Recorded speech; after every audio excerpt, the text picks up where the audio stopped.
اینجا سردخانه گویم تخخانه. اینجا ما اساسی کارتوش نگاه می‌داریم. بعد این بانکگی ها. عبدالنبی عبدالرزاقوف برای ذخیره محصولات جای آماده می کند. یک هفته پس حاصل گندم و کارتوشکه کشته اش می رسد. می گوید در تهخانه منزلش امکانی تا 3 سال ذخیره کردن محصولات غذایی را دارد، هرچند کسی به او دستور ذخیره کردن خوراک را نداده است. این یشکو منیم همه یشکو برای کارتوشگیری نه خالی کردمونه. بعد دهم سر میشه جگونشینی کارتوشگر. بعد پر کردم میمونیم برای خودمون. چه بفروشیم بازار برآورده. عبدالنبی در دهه آل سامانی ناحیه رودکی زندگی می کند و 1 هکتار زمین دارد. او در اینجا قریب همه نمود محصولات نیاز اول از جمله گندم، کارتوشک، سبزی، بودرینگ و پامیدار را کشت می کند. می گوید بجز از روغن و گوشت از بازار دیگر نمود محصولات خوراکه نمی خرد، به خصوص آرد که برای تاجیکان محصولات اساسی به شمار می رود. 2 تانه گندم میبره همین 2 تانه. همین پر بکنیم ما 2 سال میرسه ذخیره مو. بعد 1 هفته آورده ما میام دادیم. در تاجیکستان نه همه امکان دارند مثل عبدالنبی برای حداقل 1 یا 2 سال محصولات غذایی ذخیره کنند، هرچند رئیس جمهور سالهاست که از ساکنان دعوت میکند ذخیره 2 ساله غذا داشته باشند. این طریقی ذخیره نداریم و خودش نیستیم تشنه نیستیم هست امروز ما پگمونه.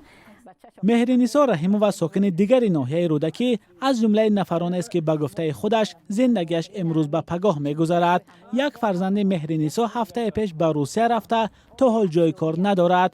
پسر دیگرش در تاجیکستان درد میان دارد و نمیتواند کاری وزنین کند. زندگی این خانواده 11 نفره اساساً از حساب شیرفروشی مهرنسا می‌گذرد. اونجا دلینچه کم ترکی در اون چیز تو دست. نگاه که فلک روغن باشه، کاپی برنج باشه و خیلی نیست. 1 کیلو 2 کیلو.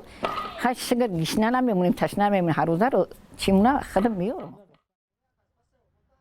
در روز جهانی امنیت غذا زندگی ساکنان تاجیکستان را میتوان در مثال عائله عبدالنبی و مهرنسا شرح داد. گروه امکان ذخیره غذا را دارند ولی یک بخش دیگر امروز به پگاه زندگی میکنند. مقامات میگویند خراجات اساسی قشر نادار و میانه تاجیکستان برای غذا صرف می شود. برای همین خراجات ساکنان در کشور نابرابر است. بر اساس تحقیق آژانسی آمار تاجیکستان، قشر نادار جامعه در 1 ماه برای هر عضو خانواده 143 سامانه خرج می کنند که 73% برای خرید آذوقه است، در حالی که اشخاص دارا برای هر عضو خانوادهشان 541 سامانه خرج می کردند که فقط 52% برای غذا است. حالا عبدالنبی امید دارد که حاصل زمینش تا سال دیگر خانواده او را تأمین می کند. مهرنسا باشد امید دارد که فرزندش در روسیه جای کار می یابد و عائله آنها نیز امکان ذخیره کردن غذا را پیدا می کنند. مولا رجب یوسفی، شهلای عبدالله، آزادی دوشنبه.